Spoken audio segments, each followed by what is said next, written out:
All right, welcome to Schoology Step by Step. This is step 5, course organization. So at the moment, this is going to be a little bit vague because every department and CT will have their own needs. There will be some consistent things in how courses are set up. That's an expectation around the school. So as you can see, I'm in my personal course over here, and I have the course information folder at the top in red. And now I'm going to go and add the next folder. So the key here is that underneath your course information folder will be folders for either units or for topics. So if I said, for example, our next unit,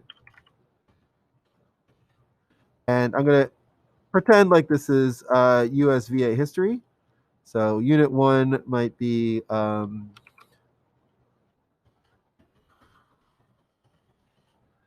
age of exploration. And as far as color coding, at the moment, we're not dictating color codes for units, but that guidance might change either from central office or just in discussions with CTs and departments to see what works best. But for now, we're just going to go and leave this folder in the default blue color. And we're going to go to create. So let's say, for example, I'm now ready to go with unit 2. So I'm just going to go add materials, add another folder. And I'm going to call this unit 2. And then this just might be the colon error. And go to create. So one thing I do want to point out is that your current unit should be right below your course information folder. So this is basically reverse chronological order, with the most recent unit right below the course information. So what we're trying to do is pass that information along for students and for families that they can see exactly what's going on in Schoology by accessing the course information folder to find the important documents and contact information. And then the most current folder will certainly be right on top, right below this course information. So that should help at least alleviate some of the concerns about finding information in Schoology. And so as long as we're consistent about that as a school, that will certainly help a lot. Now, another way you can organize your Schoology course is through weeks. So I do want to, as an example, bring up Sherry Seuss, who has basically set up her entire course, or just about a lot of the first semester of her course, in this very well organized set. So the most recent edition would be January 5th through 8th. And this does have like what is covered. So that also helps if you're doing this by calendar weeks. And we can open one of these folders.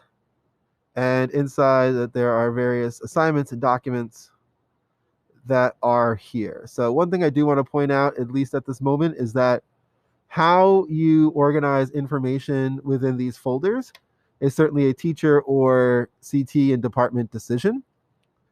The most consistent thing would be to make sure that whatever is new is on top so that students don't have to go too far away to see it.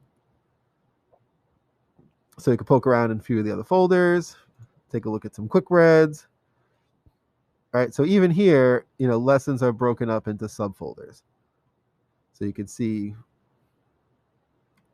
each day has its own folder. And a lot of this is going to be up to you to decide like what works best for students. But at least as a guiding principle, the shell of your class should have course information at the top in red, and then below that, these other folders. So that's really it.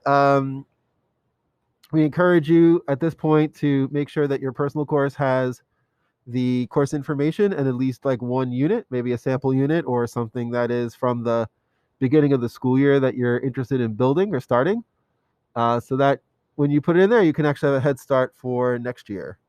So things in your personal course always can get moved into resources or at least copied into your courses for next year. So whatever you put into Schoology now as a training won't necessarily be lost or wasted. So I hope you've enjoyed these series of videos, and happy Schoology exploration, everybody.